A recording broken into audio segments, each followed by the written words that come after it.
అంతులేని వైభోగం, తరుగులేని నమ్మకం ఇప్పుడు మన కాకినాడలో డిసెంబర్ 5న ఘనంగా ప్రారంభం కాబోతోంది.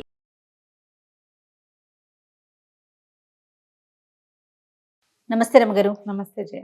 రమగారు, ఒక ఆరోగ్య సమస్య ఏంటంటే సీజన్ మారేటప్పుడు చాలా మందికి ఫ్లమ్ వచ్చేస్తూ ఉంటుందండి. చిన్నపిల్లల్లో ఎక్కువగా చూస్తాం, ఒక వయసుకు వచ్చాక కొంచెం పర్వాలేదు, తగ్గుతుంది. అది ఎలాగంటే ఒక టైంకి ఈవినింగ్ అయిందంటే ముక్కు కారిపోవటం, లేకపోతే గొంతులోంచి ముక్కులో నుంచి రావటం అట్లా జరుగుతుంది. మనం ఏమన్నా ఇంట్లోనే చిన్నప్పటి నుంచి ఏమన్నా చేసుకోవచ్చా? తత్వాలు ఉంటాయి కదా జయ, కఫవాత పిత్తాలు. కఫతత్వం, వాతత్వం, పిత్తత్వం. ఈ తత్వాలను బట్టి అలా ఉంటుంది. ఈ ఫ్లమ్ రావటం ఏంటంటే పెద్ద చిన్నపిల్లలకే కాదు, పెద్దవాళ్ళకి కూడా వస్తుంది. ఓకే. ఈ సింపుల్గా ఇప్పుడు రాత్రి పడుకున్నప్పుడు ఏముండదు, తెల్లారిసరి గొంతులో ఫ్లమ్ వచ్చేస్తుంది. అవును. సైనసైటిస్ ఉన్న వాళ్ళకి అదొక పెద్ద సమస్య. కాస్త చల్లగాలి తగిలినా, కాస్త మంచినీళ్ళు ఎక్కువ తాగినా, ఏదైనా చల్లటి తిన్నా, పెరుగు తిన్నా, మజ్జిగ తిన్నా, సొరకాయ కూర తిన్నా వచ్చేస్తాయి. చల్లదనం తగిలితే వచ్చేస్తుంది. అవును. వీళ్ళు వాళ్ళ ప్రకృతిని బట్టి వైద్యం చేసుకోవాలి. సాధారణంగా ఏంటంటే రాత్రిపూట మనం స్వీట్స్ చక్కెరతో చేసినవి తిన్నా నాకుంది ఆ సమస్య. తర్వాత మజ్జిగ పెరుగు వేసుకున్నా, తెల్లారేసరికి పుచ్చకాయ ముక్కలు అలాంటివి నీటికి పళ్ళు ఉంటాయి కదా, పుచ్చ, తర్వాత ఏమో తర్బూజాలు లాంటివి, ద్రాక్ష పళ్ళు, దానిమ్మ గింజలు, సి విటమిన్ ఎక్కువగా ఉన్న కమలాలు, బత్తాయిలు లాంటివి రాత్రిళ్ళు తిని పడుకున్నాం అనుకో, తెల్లారేసరికి అలా సంగతులా వచ్చేస్తుంది. ఓకే. పంచదార తగిలితే వచ్చేస్తుంది కొంతమందికి. దీనికి డైరెక్ట్గా డాక్టర్ల దగ్గరికి వెళ్ళి ఏదో ఇలా ఉందని దీంతో పాటుగా ఇండైజేషన్ ఉంటే కూడా ఫ్లమ్ వస్తుంది కొంతమంది పిల్లలకి. డైజెషన్ బాగుండకపోతే అలా మ్యూకస్ మెంబ్రెన్స్ నిండిపోతాయి, ఇవంతా ఇదిగా ఉంటుంది, బరువుగా ఉంటారు, అన్నం ఎక్కదు. ఫ్లమ్ ఉంటే అన్నం ఎక్కదు, బరువు, గుండెల్లో బరువుగా ఉంటుంది. ఈ తలకాయ నొప్పులు ఇవన్నీ కూడా దీనికి బేసిక్ కొన్ని థింగ్స్ మానేసుకోవాలి. ఫ్లమ్ వచ్చే తీరున్న వాళ్ళు, జలుబు చేసే తీరున్న వాళ్ళు చల్లదనాన్ని అవాయిడ్ చేసేయాలి. ఓకే. రాత్రిపూట సాయంకాలం అయ్యాక ఇంకా వాటర్ ఇంటేక్ తగ్గించేసుకోవాలి. తాగాల్సి వస్తే కాస్త హాట్ వాటర్ తాగుతూ ఉండాలి. మజ్జిగ పెరుగు నో, ఈవినింగ్సా? రాత్రిపూట నో పూర్తిగా. ద్రాక్ష, దానిమ్మ, కమలాలు, బత్తాయిలు, పుచ్చకాయలు, తర్బూజాలు అలాంటివి తినకూడదు. ఓకే. పంచదారతో చేసిన ఏ స్వీటు తినద్దు. షుగరు బాగా కఫాన్ని పెంచుతుంది. తరచుగా ఏవైనా కషాయాలు తీసుకోవటం, వేడి నీళ్ళు తాగటం లాంటివి చేస్తే పొద్దుటికి అంత ఇబ్బంది ఉండదు. అయితే రేపు వర్షాకాలం వచ్చేస్తుంది కదా, సీజన్ మొదలైతే మరీ దగ్గులు, తుమ్ములు, జలుబులు, రన్నింగ్ నోసు బాధపడుతూ ఉంటాం. వాటన్నిటికీ ఏవో వైద్యాలు చేసుకుంటూనే ఉంటాం, ఇంటి వైద్యాలు. ఈ ఇంటి వైద్యాల్లో ప్రధానంగా ఏంటంటే మన మిరియాల కషాయం, తులసి, అల్లము, మిరియాల కషాయం అదొకటి. ఇట్లా కొంచెం గొంతులో నుసగా ఉంది అనగానే చెవిలో దురదొస్తుంది జయ, నాకు చెవి దురదొస్తుంది, జలుబు లక్షణం తెలిసిపోతుంది, ఇంకా తెలిసిపోతుంది, ముందు వచ్చే జలుబు వచ్చేస్తుంది అని. వర్షాకాలమే ఉంటుంది, మామూలు రోజుల్లో ఏమంత పెద్దగా ఉండదు. ఏ జలుబు లేకపోయినా, సైనసైటిస్ లేకపోయినా కూడా ఫ్లమ్ వస్తుంది కొంతమంది తీరు. అవును. దానికి రాత్రిళ్ళు కొంచెం జాగ్రత్త పడాలి. వీళ్ళు పెరుగు, మజ్జిగ ఎక్కువ తీసుకోకూడదు. మజ్జిగలు తాగేస్తారు పంచదార వేసుకుని, దాంతో కూడా ఫ్లమ్ వస్తుంది, చేయకూడదు ఆ పని. మజ్జిగని వేడి నీళ్ళతో వేసుకోవడం. మజ్జిగ పొడి ఒక వీడియో చేసాం చాలా రోజుల క్రితం. కరివేపాకు, మిరియాలు, ధనియాలు, జీలకర్రతోటి పొడి చేసుకోండి. అది కొంచెం గోరువెచ్చటి మజ్జిగ నీళ్ళల్లో పెరుగు కలుపుకొని వేసుకుని తాగండి అని. కావాలంటే ఈసారి ఆ పొడి కూడా చేసి చూపిద్దాం, మజ్జిగ పొడి బాగుంటుంది తప్పకుండా. ఏదైనా అలాంటివి వేసుకోవటం. జలుబు చేయకుండా, చలవ చేయకుండా చూసుకోవాలి. ఎక్కువ చల్లదనం వీళ్ళకి పనికిరాదు. ఇంటి చిట్కాకి మిరియాల కషాయం, అదే చెప్తున్నారు. మిరియాల కషాయం ఏముంది, ఒక గ్లాస్ నీళ్ళు స్టవ్ మీద పెట్టడం, ఒక 6-8 మిరియాలని దంచి నీటిలో పడేయటం, గ్లాస్ నీళ్ళు 3/4 గ్లాస్ అయ్యేదాకా మరిగించండి. ఓకే. ఓ పెద్ద గ్లాస్కి 12 మిరియాలు సరిపోతాయి. ఇంకా స్ట్రాంగ్గా చేసుకుని ఇంతే తాగుదామంటే మీ ఇష్టం. ఇది టీలాగా చేసుకోండి. ఫ్లమ్ ఉండే తీరున్న వాళ్ళు రెగ్యులర్గా అంత కషాయం తీసుకుని, ఇంత గ్లాస్ తీసుకోవద్దు, చిన్న గ్లాస్ తీసుకోండి. మిరియాలు చాలా, మిరియాల కషాయం చాలా బాగా పనిచేస్తుంది, ఇంకేం వేయక్కర్లా. అది ఫ్లమ్ని తగ్గిస్తుంది.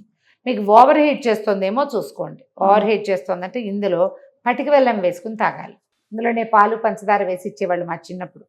పాలు, పటిక, పంచదార కదలే, పాలు, పటిక బెల్లం వేసి ఇచ్చేవాళ్ళు. పాలు పోసుకుని మిరియాల పాలు తాగొచ్చు. అవును. లేదా ఒట్టి మిరియాల కషాయం తీసుకోవచ్చు. కొద్దిగా జలుబు కూడా చేసినట్టు అనిపిస్తే ఓ ఇంత అల్లం ముక్క, ఒక 10 మిరియాలు, 4 లేదా 5 తులసి దళాలు వేసేసి స్టవ్ గ్లాస్ నీళ్ళల్లో వేసి, ఇది కొలత నేను పెద్ద గ్లాసుకి చెప్తున్నా, మరిగించండి. ఇంటిల్లిపాది తలా 1/4 గ్లాసు పుచ్చుకోండి. బ్రహ్మాండంగా పనిచేస్తుంది. ఓకే. ఫ్లమ్ గొంతులో ఉంది, విసకటగా ఉంది, నుసగా ఉందంటే తమలపాకుల కషాయం బాగుంటుంది. తమలపాకులతో కషాయం అంటూ పెద్దగా ఏం చేయక్కర్లా. నీళ్లు మరిగించి 2 తమలపాకులు ఆ వెనకాల కాడ ఉంటుంది కదా, అది తీసేసి తుంపేసి ఆ వేడి నీళ్ళలో వేసి మూత పెట్టేయండి.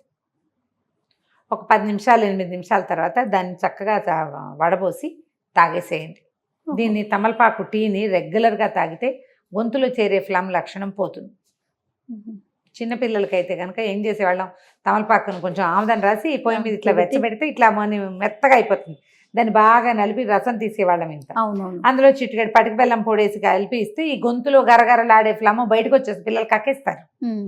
చిన్నపిల్లలకి ఎంతో ఇవ్వకూడదు ఆ రసం. నేను వేలు చూపిస్తున్నాను చూడు, అంతా ఒక 2 ఆకులు వేస్తే చేసి నలిపామనుకో ఇంతే వస్తుంది, ఒక స్పూన్ కంటే తక్కువ. ఓకే. ఓవర్ హీట్ చేస్తుంది అది. దాంట్లో ఈ పటిక బెల్లం పొడేసి గుడుకు అనిపించాలి పిల్లల్ని. పై భాగాల్లో అడ్డం పడుతుంది, కరకరలాడుతూ ముక్కుకు అడ్డం పడుతూ ఏడుస్తుంటే గొంతుకు అడ్డం పడి తీగలు సాగిపోతూ ఉంటుంది నోట్లో చొంగ పిల్లలకి, అది తగ్గిపోతుంది. చిటుక్కుని కక్కేస్తారు. పై భాగంలో ఉన్నదంతా వచ్చేసి బయటకు తేలిగ్గా అయిపోతుంది, హాయిగా ఉంటుంది. కాకపోతే ఇలాంటి పనులు చేసేటప్పుడు పెద్దవాళ్ళు పక్కన లేకుండా మాత్రం చేయబోకండి దయచేసి, కొంప ముంచేస్తారు. లాస్ట్ టైం చెప్పే కదా కషాయం దగ్గర ముగ్గురిని పట్టించారు. అవునవును. అంతంతవి చెయ్యొద్దు. తులసి కషాయం హాయిగా ఇవ్వచ్చు. 4 తులసి దళాలు దంచి ఇంతే జ్యూస్, ఒక్క చిటికెడు పటిక బెల్లం పొడి వేసి ఇస్తే కనుక మెల్లిగా కఫం కరిగిపోతుంది. అది రానివ్వకుండా చేసే ఉపాయాలు చూసుకోండి. పెద్దవాళ్ళకి ఎప్పుడు హాట్ వాటరే, అంతే. చల్లటి నీళ్ళు తాగద్దు, ఐస్ క్రీమ్ తినద్దు, ఫ్రిడ్జ్లో తినద్దు. ఏదైనా పళ్ళు అవి తినేటప్పుడు పగటిపూటే తినండి, రాత్రిళ్ళు తినద్దు. రాత్రిపూట తీసుకోవద్దు. ఒకవేళ మీకు అతిగా వేడేం చేయదు అంటే సొంటి పొడి ఒకటి చాలా బాగుంటుంది.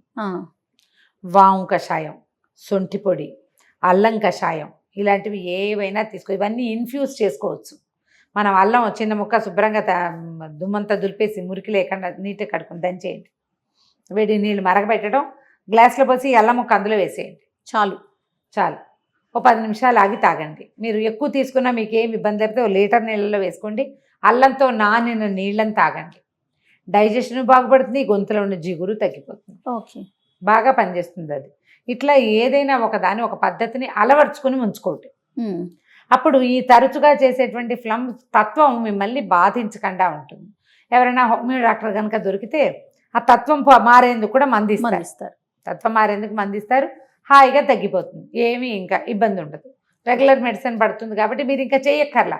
3-4 నెలల్లో ఆ లక్షణం తీరిపోతుంది. సైనస్లు కూడా తగ్గిపోతాయి హోమియోలో, సైనసైటిస్ తగ్గుతుంది. ఇట్లా ప్రయత్నం చేయండి. ఫ్లమ్ ఉంటే హాట్ వాటరే దానికి మందు.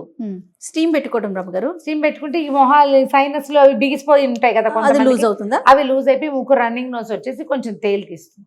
ఓకే. మేము ఇంకో పని కూడా చేసాం. నిరుడు లాస్ట్ ఇయర్ ఇట్లా ఫ్లమ్ మొహం పట్టేసినట్టు జలుబు, పొయ్యి మీద పెనం పెట్టడం, దాని మీద నాప్కిన్ వేసి వేడిది కాచుకుంటే ఇవన్నీ కరిగి మొత్తానికి లూజ్ అయిపోయి హమయ్య అని తలనొప్పి తగ్గిపోతుంది అనమాట. చేసాం అట్లా. ఆ లక్షణాలు వచ్చినప్పుడు అది చేసుకోవాలి. మామూలు జలుబు కాదు అది, మొహంలో పట్టేసినట్టు భారంగా ఉంటుంది, మొహం బరువు, ముక్కులో ఇది ఉంటుంది, జిగురు బయటికి రాదు, అమిత బరువుగా ఉంటుంది, తలకాయ నొప్పి. అలాంటప్పుడు అది పనిచేస్తుంది. రైట్. నమస్తే. నమస్తే.